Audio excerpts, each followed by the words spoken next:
Primeiro, o registro da minha satisfação, senhor presidente, em ver Vossa Excelência lendo em primeira sessão emenda constitucional que abre concretamente o debate para que esta Casa, para que o Senado e os senadores que representam os estados possam, a partir de hoje, fazerem um debate aberto, claro, acerca da história, das consequências e da necessidade de nós eliminarmos do dia a dia dos brasileiros a existência do Instituto perverso, anacrônico dos terrenos da Marinha, de Marinha. Será uma oportunidade que nós teremos ao longo dos próximos dias e das próximas sessões para a evolução desse debate que nós voltaremos aqui adequadamente para falar, senhor presidente. Passado o calor natural da campanha eleitoral, é tempo, quero crer, de trabalharmos por uma agenda objetiva e concreta que possa produzir resultados. Muito mais que discursos, precisamos construir soluções para problemas que estão presentes no dia a dia do nosso país, no campo da economia, da política, da justiça social e de tantos outros temas. Um desses importantes desafios, senhor presidente, é a situação caótica, complexa do sistema prisional brasileiro, que já abriga a quarta maior população carcerária do mundo. Não há hipótese de enfrentarmos a questão da segurança pública, de combatermos a escalada do narcotráfico e da violência sem desatarmos o nó da superlotação de nossas cadeias, onde mais de 500 mil de detentos se espremem em cerca de 300 mil vagas. Pelo menos esses são os últimos indicadores do sistema prisional brasileiro, marcado por fugas, motins, denúncias de torturas e abusos já viraram rotina na maioria dos nossos presídios, conhecidos, infelizmente, como universidades para o crime. Todo mundo sabe que é por trás das grades que os líderes do crime organizado comandam o narcotráfico, arquitetam assaltos, sequestros e vandalismo de todo tipo e toda ordem em nossos estados. É fácil reorganizar o sistema falido, corroído pela má gestão, por uma série de desvios, pela precariedade no aparelhamento e na capacitação das nossas forças de segurança? Claro que não é fácil. Mas há pelo menos duas medidas concretas que podem atenuar, que podem minimizar, que podem sinalizar a possibilidade de reversão desse quadro caótico e complexo. Uma dessas medidas foi adotada hoje pela Comissão de Constituição e Justiça, quando aprovamos o projeto que regulamenta ou que reformula o FUNPEN, o Fundo Penitenciário Nacional, que financia ou deveria financiar projetos de construção, modernização e ampliação de presídios, com recursos da loteria da Caixa Econômica e de custas judiciais, entre outras fontes, senhor presidente. Pelos cálculos do site Contas Abertas, o FUNPEN, o Fundo Penitenciário Nacional, tem hoje em caixa algo em torno de 2 bilhões de reais. 2 bilhões parados no fundo, senhoras e senhores senadores, uma incoerência e uma contradição inaceitável diante da necessidade e das demandas que estão a exigir em todos os nossos estados investimentos em recursos materiais para melhorarmos a condição e a gestão do sistema prisional brasileiro. O problema é que os recursos do FUNPEN têm sido contingenciados de forma sistemática nos últimos anos para, evidentemente, reforçar o superávit primário. Para se ter uma ideia, entre 2011 e 2013, o fundo tinha autorizado pelo Congresso Brasileiro para investimento em presídios 1 bilhão e 400 milhões de reais na construção e modernização de presídios. Apesar da autorização, da dotação orçamentária em torno de 1 bilhão e 400 milhões, apenas 156 milhões, ou seja, pouco mais de 10% foi devidamente aplicado e produziu resultado em nossos estados. O excesso de burocracia e de exigências técnicas, ambientais e de toda ordem para aprovação de projetos por parte dos nossos estados, as irregularidades e as falhas técnicas dos projetos também, evidentemente, interferem no repasse de recursos do FUNPEM para os nossos estados. Dados do Departamento Penitenciário Nacional mostram que os governos estaduais tiveram que devolver 187 milhões de reais ao FUNPEM nos últimos anos por não conseguirem atender às exigências para liberação de projetos. Exigências, por vezes, absurdo, como a definição, a premissa, por metragem específica para a sala do diretor, cabeleireiro, barbearia, infraestrutura médica com laboratório e sala de raio-x no presídio, todo esse entulho de burocracia impedindo que os recursos possam chegar na ponta e contribuir com os estados no aperfeiçoamento do nosso sistema prisional. A nossa proposta, aprovada hoje, senador Magno Malta, na Comissão de Constituição e Justiça, projeto relatado pelo senador Aloysio Nunes Ferreira, propõe uma medida automática, propõe um fundo a fundo, com critério em que 60% dos recursos do fundo seriam repassados diretamente para os nossos estados, seguindo, inclusive, os critérios de rateio do Fundo de Participação dos Estados. O fundo que regularia a definição, a descentralização, a desburocratização, para que esses recursos pudessem cumprir com a sua finalidade. Como é possível suportar e conviver com a realidade de um sistema primitivo, onde a ausência de recursos materiais estão presentes em todos os nossos estados e esses recursos aplicados no Fundo Penitenciário do Ministério da Justiça, segundo o site Contas Abertas, da ordem de 2 bilhões de reais.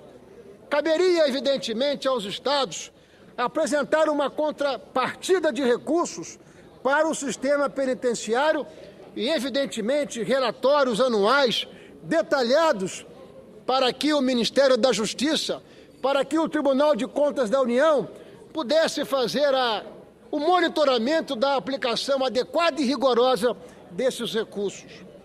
Ora, para que a gestão dos investimentos e a aprovação dos projetos possam ser descentralizados, é necessário que agora, após esse projeto ter sido aprovado na Comissão de Constituição e Justiça, que nós possamos, na Comissão de Assuntos Econômicos, enfrentar esse debate, dar um passo adiante e aí preparar para que o plenário do Senado possa, a exemplo do que já fez em outros temas, como o tema da saúde, como o tema da educação, a constituição de um fundo com critérios, com método, que pudesse fazer com que os nossos estados recebessem esses recursos. Além de recursos para contribuir com os nossos estados no aperfeiçoamento do sistema prisional, há uma segunda medida para aliviar o sistema prisional, que é a aprovação com a maior celeridade do projeto que muda a lei antidrogas e que já foi apreciado pela Comissão de Constituição e Justiça na forma de competente substitutivo apresentado pelo senador Antônio Carlos Valadares.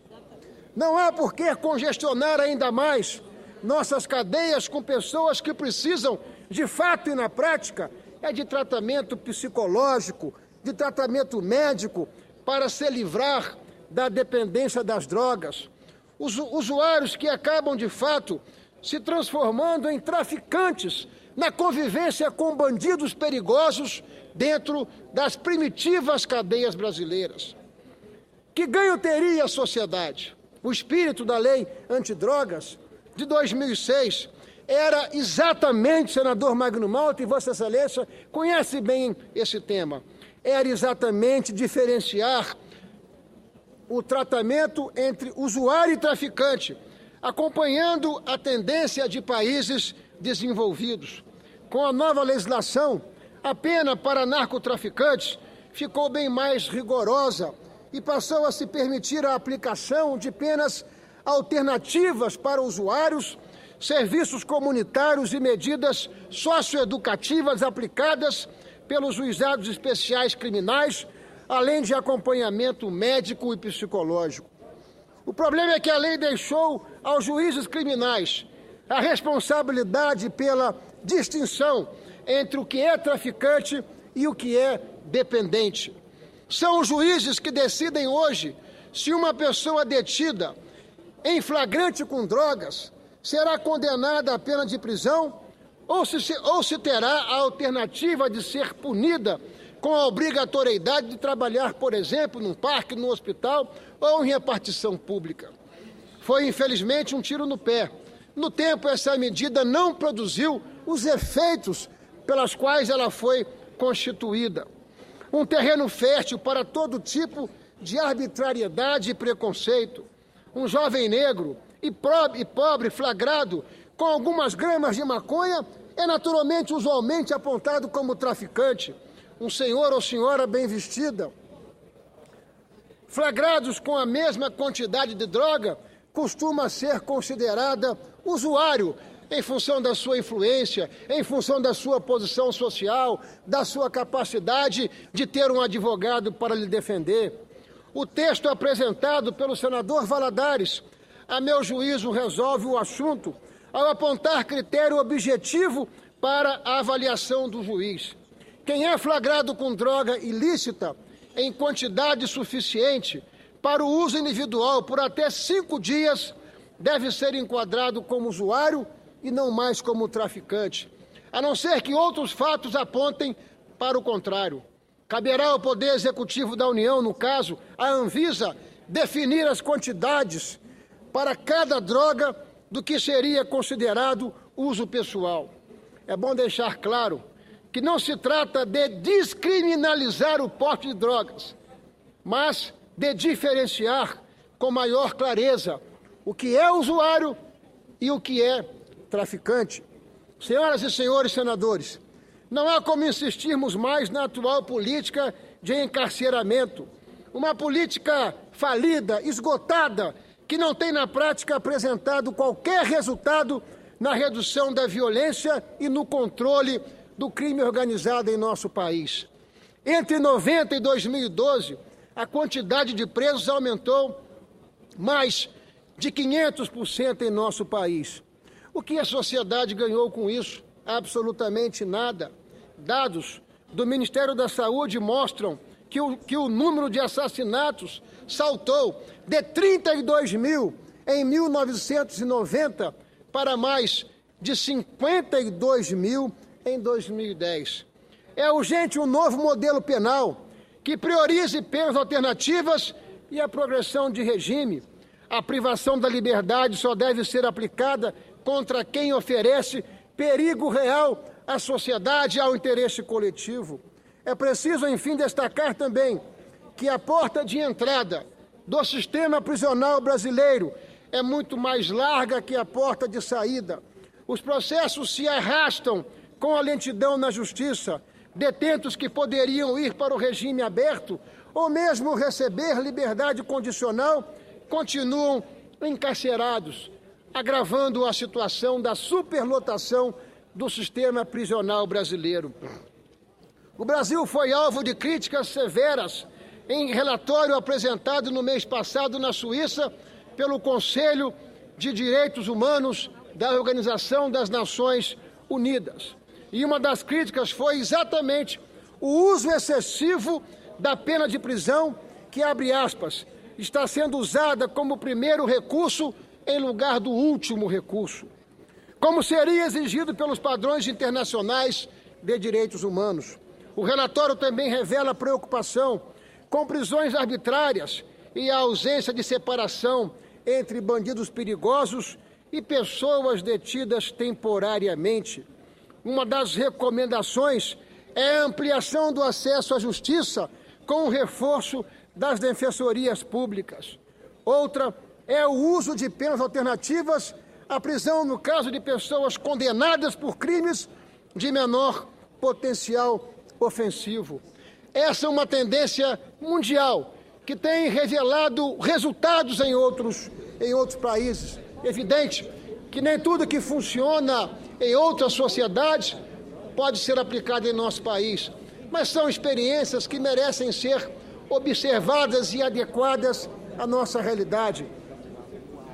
Na Alemanha, por exemplo, 9 em cada 10 condenações são pelo cumprimento de penas como prestação de serviços à comunidade ou pagamento de outro tipo de utilidade que possa dar um castigo e uma disciplina, mas não a prisão, que não tem na prática produzido a necessária ressocialização.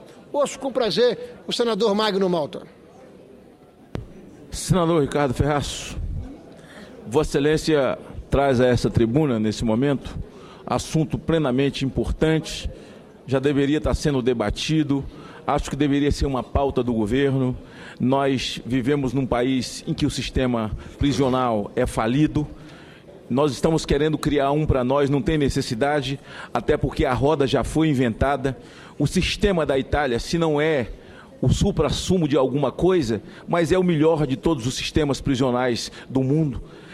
O Brasil já poderia ter feito um piloto em qualquer lugar desse país, um piloto, um começo, um início. Não dá para dizer, não vamos entrar nesse mérito, que não tem dinheiro para fazer, porque a gente sabe que tem e quem fala a verdade não merece castigo. Quem tem dinheiro para fazer Porto em Cuba podia ter dinheiro para mudar o sistema prisional.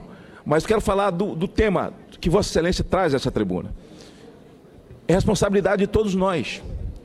O nosso sistema é absolutamente falido, nós temos uma dívida muito grande, o nosso passivo de vagas é muito grande. É verdade que esse debate que envolve as penas alternativas são muito importantes. Vossa Excelência diz que a decisão tomada na lei vigente de narcotráfico foi um tiro no pé. E eu participei dela, ela virou um monstrengo na Câmara quando foi relator o ex-deputado Biscaia do PT. Ela virou um monstrengo lá porque a criação da justiça terapêutica foi feita por nós aqui, que você define o dependente e o usuário. Quem é o dependente? É aquele que já acabou com sua própria vida e da família. Esse precisa de uma mão estendida, ainda que ele não queira. Mas o dependente, há algumas medidas, porque fica contraditório. No Brasil, quem compra carro roubado é ladrão. Você roubou um carro, o outro comprou, a polícia pegou, vai preso os dois. Mas aqui não. O sujeito compra droga na mão do criminoso, só o criminoso que é criminoso. Quem comprou o crime não é criminoso. Ora, isso é absolutamente contraditório. Então é o seguinte, vamos mudar a lei. Quem compra carro roubado não é mais ladrão. Não precisa ir preso.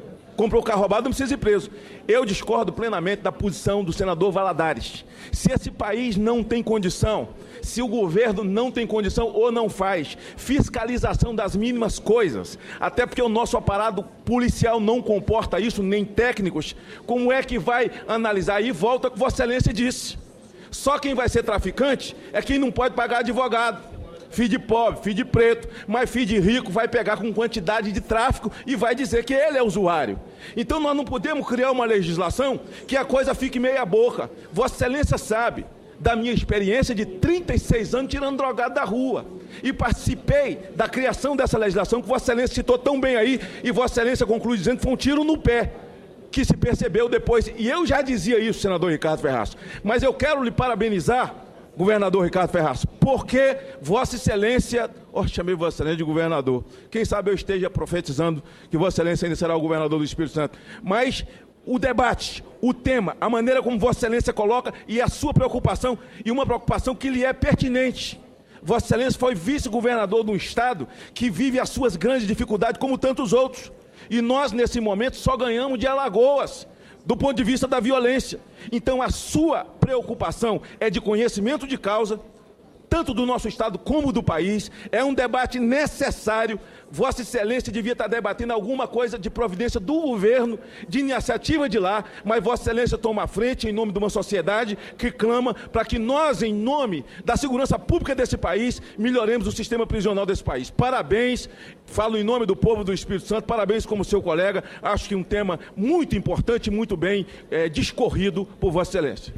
Muito obrigado, senador Magno Malta, que não fala sobre essa questão por ouvir dizer, que não fala sobre essa questão, eventualmente por conhecimento teórico, mas fala porque ao longo da sua vida colocou a mão na massa e pôde, através da solidariedade ao próximo, ao semelhante, produzir em muitas famílias do nosso estado e de outros estados também, a recuperação de tantos jovens que um dia foram capturados pelo crime e por essa desgraça chamada droga que tanto inferno causa na vida de tantos e tantos brasileiros.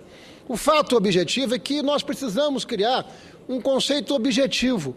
Você tem o usuário, você tem o dependente e você tem o traficante. E é preciso que a legislação possa concluir de maneira objetiva como caracterizar esses três níveis de conceitos, porque senão, como disse Vossa Excelência, o pobre, desprovido da possibilidade de contratar um advogado, esse vai ser sempre traficante, não importa se é usuário ou dependente.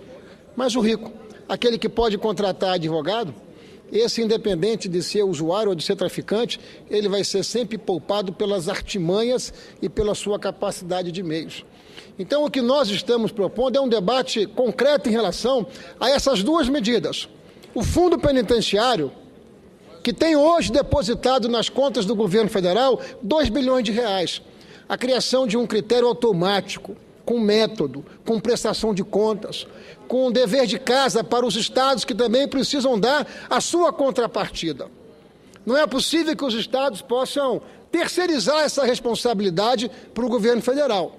Mas também não dá para continuar convivendo com a omissão do governo federal em relação à ausência de construir uma política estruturada de segurança pública em nosso país, deixando essa responsabilidade apenas para os estados e para os poucos municípios que têm capacidade financeira em nosso país. Sem deixar de considerar que um presidiário brasileiro está custando ao contribuinte a média de R$ 1.800 por mês. Esse é o custo do sistema prisional brasileiro. Portanto, são duas sugestões, dois encaminhamentos de duas propostas que caminham nessa casa, que, se receberem em tratamento de celeridade, estarão produzindo, quem sabe, dois passos importantes na produção de um ambiente mais civilizado, de um ambiente mais justo e mais fraterno nesse tema da segurança pública, tão caro à sociedade brasileira. Muito obrigado, senhor presidente, senhoras e senhores senadores.